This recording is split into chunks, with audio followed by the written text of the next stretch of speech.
तो गाइस, जैसा कि आप सब जानते हैं, मैंने पिछला वीडियो जो बनाया था वो एमजी विंडसर के जो बास प्रोग्राम आया है उसके ऊपर बनाया था। बहुत कुछ मैंने उसमें एक्सप्लेन किया था, लेकिन अभी भी कुछ क्वेश्चंस के जवाब देने बाकी रह गए हैं। बहुत सारे मेरे पास कमेंट्स आ रहे थे इंस्टाग्राम पे भी, तो उन सभी सवालों को लेकर फिर से मैं आया हूं। देखिए, लोगों का ये कहना है कि जो बास प्रोग्राम है और 4 वेंडर जो बांध दिए गए हैं आपके पास, आपको उन्हीं से ही परचेज करनी पड़ेगी एमजी विंडसर। अब समझ लेते हैं कि कौन कौन से 4 वेंडर्स हैं। सबसे पहले आता है बजाज फिनसर्व, दूसरा आता है हीरो का मोटोकॉप, तीसरा है विद्युत और चौथा है इकोफाई। जो परसेंटेज रखा गया, मतलब जो आरओआई रखा गया है बजाज की तरफ से, वो आता है 9% का। हीरो ने रखा है 9.99%। मिनिमम बता रहे हैं, ये मैक्सिमम नहीं है, ये मिनिमम परसेंट है जितना आपसे लिया जाएगा। विद्युत ने अभी तक नहीं बताया कि वो कितना रेट ऑफ इंटरेस्ट चार्ज करेंगे। और इकोफाई अभी वो कहती है, ये उसका भी क्लोज नहीं हुआ है, उसका भी डिस्क्लोज नहीं हुआ है, लेकिन उसका भी कहना है कि भाई जिनका भी क्रेडिट स्कोर कम है हम उनको भी फाइनेंस कर देंगे।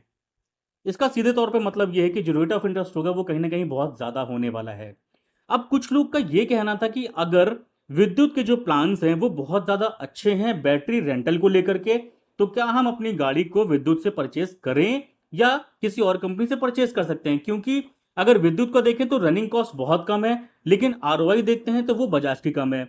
लोगों का यह कहना था कि मैं गाड़ी ले लेता हूं बजाज फिनसर्व से और बैटरी रेंटल कर लेता हूं विद्युत से।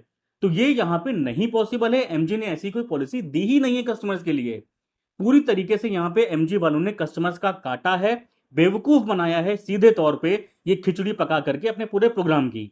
अगर आपको बजाज फिनसर्व से गाड़ी परचेज करनी है, यानी कि लोन कराना है, तो आपको बजाज से ही बैटरी रेंटल लेनी पड़ेगी। आप किसी दूसरी कंपनी के पास एज ए रेंटल बैटरी नहीं जा सकते।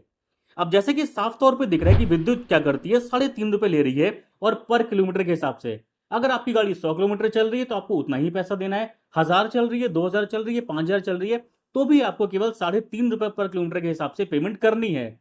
लेकिन जो रेट ऑफ इंटरेस्ट है, यानी कि जो लोन आप लोगे, उसका जो आरओआई है वो सबसे ज्यादा कम जाता है बजाज फिनसर्व के ऊपर। तो यही सवाल थे कुछ लोगों के कि क्या हम स्वैपिंग कर सकते हैं कि गाड़ी अपनी यहां से लोन करा लें और बैटरी जो है उसको हम वहां से परचेज कर लें। तो भाई ये भी पॉसिबल नहीं है। अगर इसके बाद भी आपको एमजी विंसर पसंद आ रही है, एमजी की गाड़ी समझ में आ रही है, तो प्लीज एमजी शोरूम में जाकर के ये सारी चीजें फिर से क्लियर कर लीजिएगा अच्छे से, उसके बाद ही परचेज करिएगा। क्योंकि अभी भी बहुत सारी चीजें ऐसी हो सकती हैं जो आपको समझ में ना आई हो, या ऐसी चीजें हो सकती हैं कंपनी अभी और कुछ छुपा रही हो। जितनी चीजें मुझे पता है उतनी चीजें मैंने इस चैनल पे आपको बता दी है। इस चैनल पे आपको वही चीजें मिलेंगी जो कंपनियां छिपा रही हैं। पूरी की पूरी डिटेल मैंने आपके सामने रख दी है कि भाई एमजी विंसर किस तरीके से लॉन्च करी गई है। मतलब बैटरी एज ए प्रोग्राम आपने रख तो दी है, बैटरी के साथ में लॉन्च कर देते भाई। 12 लाख, 13 लाख, 14 लाख रुपए लेकर के जितने लोग थे लेने वाले, कम से कम वो तो ले लेते। अब जिनका मन भी है लेने का, इस वजह से वो भी मन कैंसिल कर दे रहे हैं कि भाई मैं टाटा कर्व ले लूंगा, या नेक्सॉन के प्राइसेस बहुत ज्यादा गिर गए हैं, नेक्सॉन परचेज कर लूंगा। रेंज बहुत अच्छी आपने दी नहीं है, 331 है, वो रियल वर्ल्ड में 250 या 207 ही जाने वाली है। तो इससे तो बेहतर है कि हम टाटा की नेक्सॉन परचेज कर लें, जिसमें बैटरी भैया पहले से लगी हुई है, उसका कोई भी चार्ज हमें नहीं देना है।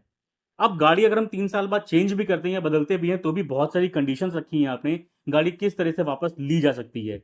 इसके ऊपर भी मैंने डिटेल्ड वीडियो बनाया है, आप जाके चैनल पे देख सकते हैं। और वीडियो अगर अच्छा लगा तो इसको शेयर बहुत करिएगा, क्योंकि बहुत सारे लोगों को अभी भी क्लियर नहीं है आखिर ये क्या चल रहा है एमजी शोरूम के अंदर।